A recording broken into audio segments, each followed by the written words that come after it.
मंडळी, आपण जेव्हा सुपर मार्केटमध्ये जातो किंवा आठवड्याचा बाजार म्हणून हवं तर, तिथे वेगवेगळ्या गोष्टी आपल्याला दिसतात. म्हणजे आंबा सुद्धा असतो तिथे, केरसुणी सुद्धा असते, भांडी सुद्धा असतात, चादर सुद्धा असते, सगळं असतं. आपला पुढचा कलाकार हा असाच आहे, काय नाही आहे त्याच्याकडे, आपण थक्क व्हावं, पाहत राहावं, एवढंच करावं. त्यानं यावं आणि त्यानं आपल्या समोर सादरीकरण करावं. जोरदार टाळ्यांनी स्वागत करूया नागपूरच्या वसंत इंगोले यांचं.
यानंतर एक मी पाण्यात तरंगणारी साबण सुद्धा तयार केलेली आहे.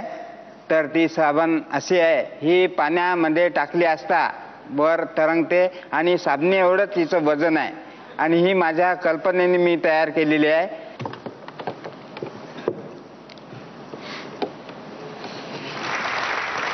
त्यानंतर ही जी काचेची बॉटल आहे, तर या बॉटलमध्ये बॉटल न तोडता मी 24 माचीस टाकलेले आहे आणि 25 माचीस टाकण्याचा माझा उद्देश असून एका माचीसची जागा पुन्हा खाली आहे. प्रत्येक आगपेटीमध्ये 50 काड्या आहेत. तर अशा प्रमाणे ह्या 24 माचीसा आतमध्ये टाकलेल्या आहे बॉटलमध्ये.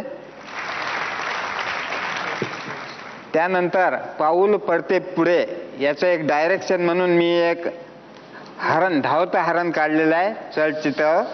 हे बघा,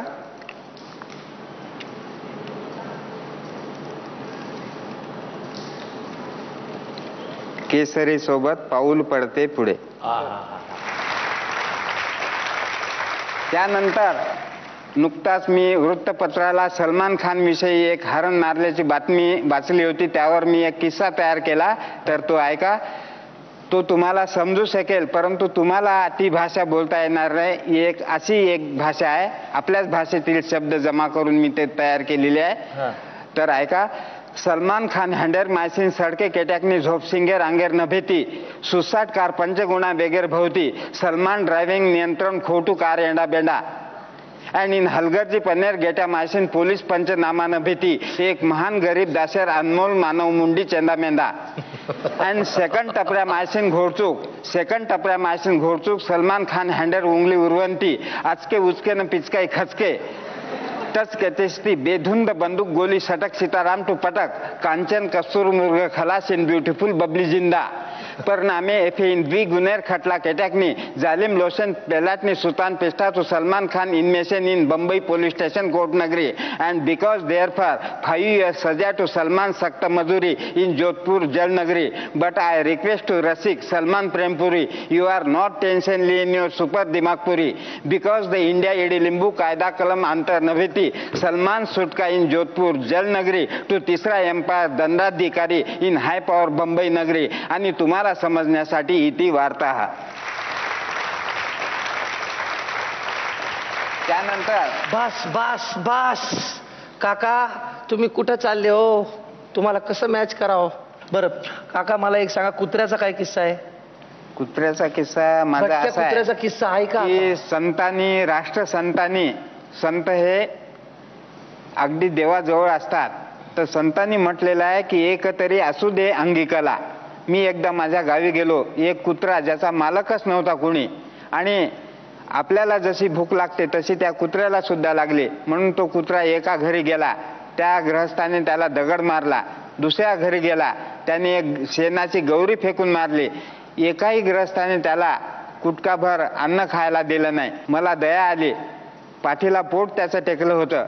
मग मी घरी गेलो. मी आईला म्हटलं, आई मला 2 पोळ्या दे ग म्हणलं. तर माझ्या आईनं 4 पोळ्या दिल्या. टाकरे म्हणे कुत्र्याला, त्या 4 पोळ्या घे म्हणे. आणि मी 4 पोळ्या घेऊन जेव्हा त्या कुत्र्याकडे गेलो तर मी विचार केला की ह्या 4 पोळ्या जर टाकलं तर आजची याची भूक शांत होईल, परंतु उद्या याचं कसं होईल म्हटलं मी यवतमाळला गेल्यानंतर. मग म्हटलं मी या 4 पोळ्यामध्ये याला काहीतरी आपण कला शिकविली पाहिजे म्हटलं.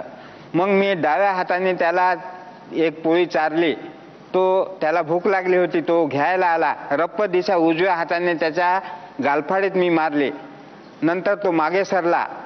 नंतर असं बऱ्याचदा मी प्रॅक्टिस केली. नंतर उजव्या हातात तीच पोळी घेतली आणि मी चारली. डाव्या हाताने मी त्याला मारले नाही.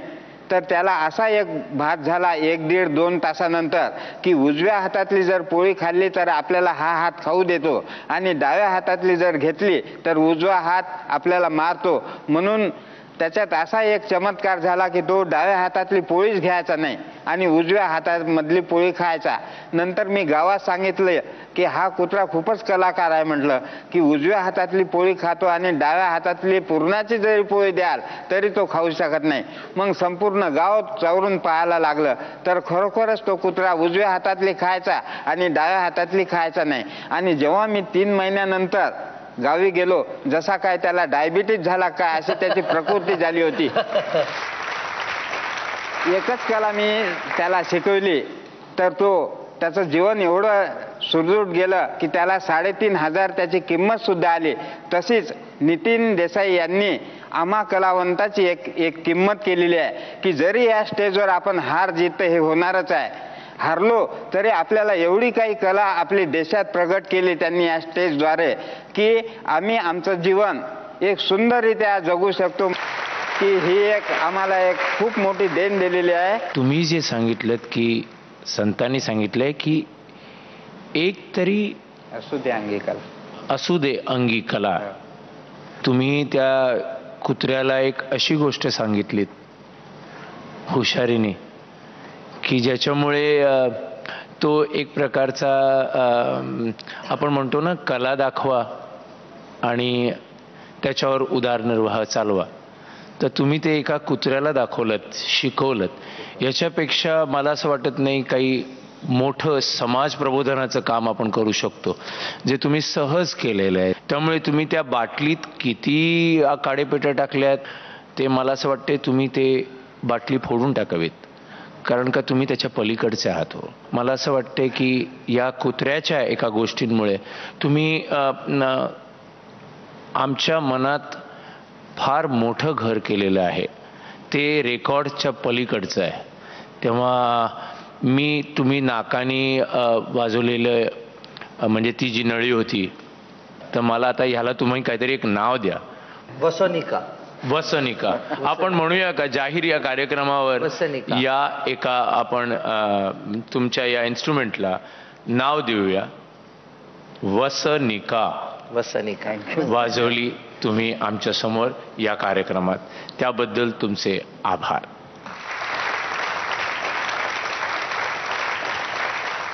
मुग्धा, तुम्ही एक उदाहरण आहात की माणसाने जर विचार केला की मी काही करू शकतो, तो माणूस काही करू शकतो. त्याच्यासाठी तुम्हाला एक छोटीशी कला किंवा मोठी कलेला काही छोटा मोठा पण नसतो. एक कला असली ना की आपण अख्खं आयुष्य जगू शकतो. हे तुम्ही एक उदाहरण आहात. आणि आज तुम्ही जी ती कुत्र्याची गोष्ट सांगितली आणि तुमचे सगळे मी प्रयोग मागच्या वेळेस पण पाहिले, आज पण पाहिले, एक मला खूप स्फूर्ती मिळते तुमच्याकडनं की म्हणजे आपण काही करू शकतो. ही एक अशी जिद्द निर्माण होते. आणि खूप आभार आहेत तुमचे, तुम्ही आम्हाला सांगितलं. आता पदक किती मिळतात ते पाहूया. मुग्धा,